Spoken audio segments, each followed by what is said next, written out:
एकलव्य विद्या संकुल।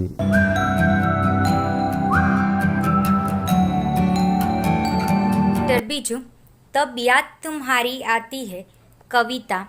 कविता का सरल अर्थ, चिड़िया भोर में उठकर इस तरह चहचहाने लगती है जिसे वे खुशी के गीत गा रही हो। कलियां अपने दरवाजे पंखुड़ियां खोलकर सोती हुई दुनिया पर मुस्काने लगती है। खुशबू की लहरें फूलों में से निकलकर चारों ओर फैलने लगती है। इस सृष्टि को रचने वाले हैं प्रभु। यह सब देखकर मुझे तुम्हारी याद आ जाती है। वर्षा ऋतु में छमछम वर्षा की बूंदें गिरती है और चमचम कर बिजली चमकती है। मैदानों, वनों और बागों में हरियाली लहराने लगती है। ठंडी हवा भी कहीं से ढेर सारी मस्ती उठाकर ले आती है। यह सब देखकर है सृष्टि की रचना करने वाले प्रभु, मुझे तुम्हारी याद आ जाती है। प्रश्न पहला, निम्नलिखित प्रत्येक प्रश्न के उत्तर के लिए दिए गए विकल्पों में से सही विकल्प चुनकर उसका क्रम अक्षर प्रश्न के सामने दिए गए बॉक्स में लिखें। पहलू, सुबह खुशी के गीत कौन गाता है? जवाब छे चिड़िया। बीजू, सुबह दुनिया पर कौन मुस्काता है? जवाब छे कलिया। त्रीजू, वर्षा ऋतु में बूंदें कैसे गिरती है? जवाब छे छमछम। चौथू, कैसी हवा मस्ती ढोकर लाती है? जवाब छे ठंडी। प्रश्न बीजो, कोष्टक में से उचित शब्द चुनकर रिक्त स्थानों की पूर्ति कीजिए। पहलू, सुबह उठकर चिड़िया कुछ गीत खाली जगह के गाती है। जवाब छे खुशी। बीजू, कलिया दरवाजे खोल खोल जब खाली जगह पर मुस्काती है। जवाब छे दुनिया। त्रीजू छे है जंग के खाली जगह प्रभो तब याद तुम्हारी आती है। जवाब छे सिरजनहार। चौथू, मैदानों में वन बागों में जब खाली जगह लहराती है। जवाब छे हरियाली। पांचमू, जब ठंडी ठंडी हवा कहीं से खाली जगह ढोकर लाती है। जवाब छे मस्ती। प्रश्न तीजो, सही वाक्य चुनकर विधानों को पूर्ण कीजिए। पहलू, सुबह उठकर चिड़िया जब छे खुशी के गीत गाती है। बीजू, वर्षा ऋतु में हवा कहीं से जब छे मस्ती ढोकर लाती है। प्रश्न चौथो, निम्नलिखित प्रश्नों के उत्तर एक एक वाक्यों में लिखिए। पहलू, चिड़िया खुशी के गीत कब गाती है? चिड़िया बहुत सवेरे खुशी के गीत गाती है। बीजू, वर्षा ऋतु में हरियाली कहाँ कहाँ लहराती है? वर्षा ऋतु में हरियाली मैदानों, वनों और बागों में लहराती है।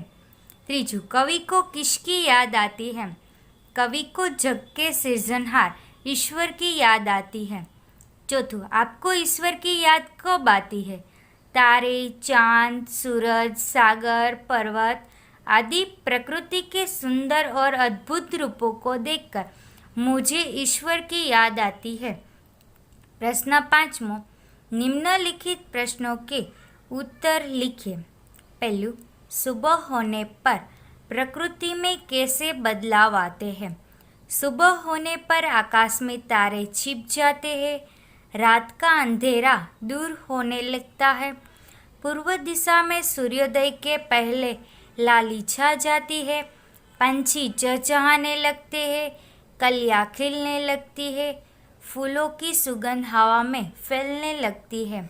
इस प्रकार सोई एक प्रकृति जाग उठती है और वातावरण में ताजगी का अनुभव होता है। बीजू, पृथ्वी पर हरियाली कब छा जाती है?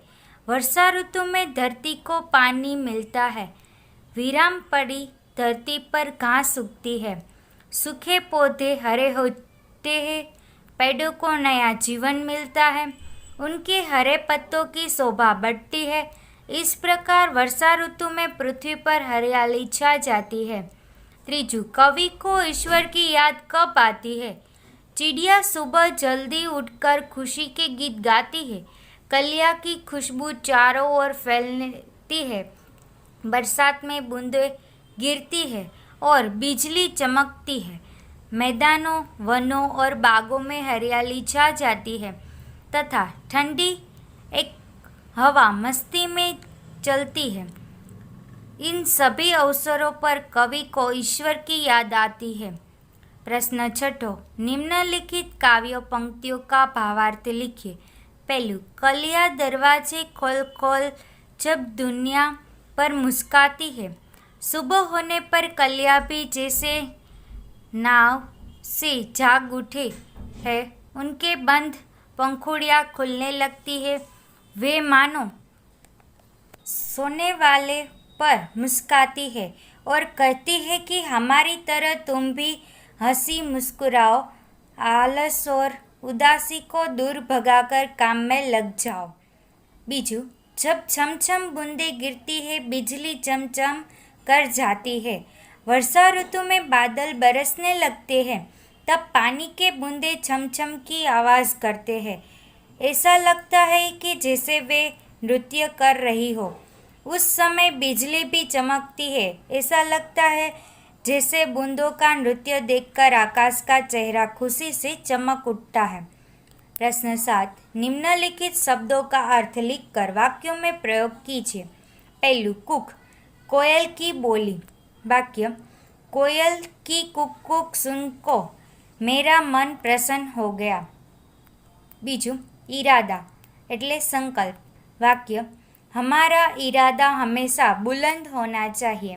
त्रीजू, तरुवर, श्रेष्ठ या बड़ा वृक्ष। वाक्य, नीम का तरुवर बहुत अच्छा है। चौथू, मुग्ध એટલે मोहित। वाक्य, तुम्हारी यह बात सुनकर मैं मुग्ध हो गया। पांचमू, गुजारिश, निवेदन। वाक्य, आपसे यह गुजारिश है कि आप सभी को संबोधित करें। प्रश्न 8, उदाहरण के अनुसार निम्नलिखित शब्दों के समानार्थी शब्द कोष्टक में से ढूंढकर वाक्यों में प्रयोग कीजिए। उदाहरण, सुबह तो प्रातःकाल। वाक्य, प्रातःकाल देवालय में पूजा होती है। पहलू, खुशी એટલે आनंद। वाक्य, आज शहर में बड़ा आनंद आया। बीजू, खुशबू, सुगंध। वाक्य, मुझे गुलाब की सुगंध अच्छी लगती है। बहुत એટલે ज़्यादा। वाक्य, आज ठंड ज़्यादा है। चौथू, मुस्काना, हंसना। वाक्य, जोकर को देखकर हंसना आता है। प्रश्न 9, निम्नलिखित वाक्यों का वचन परिवर्तन कीजिए। पहलू, चिड़िया उड़ रही है, चिड़ियाएँ उड़ रही है। बीजू, कली नहीं खिली है, कलियाँ नहीं खिली है। त्रीजू, बूंद गिर रही है, बूंदे गिर रही है। चौथू, दरवाजे खुले हैं, दरवाजा खुला है। पांचमू, लड़कियां खेल रही है, लड़की खेल रही है। प्रश्न 10, निम्नलिखित शब्दों को उचित क्रम में रखकर अर्थपूर्ण वाक्य बनाइए। पहलू, जल ही जीवन है। बीजू, फूलों में रंग कौन भरता है। त्रीजू, बादल में बिजली क्यों चमकती है। प्रश्न 11, इन यात्रियों को शब्दकोश के क्रम के आधार पर अपने अपने डिब्बे में बिठाएं। पहलू, मुस्कान, चांद, मैदान, कलिया, उठकर।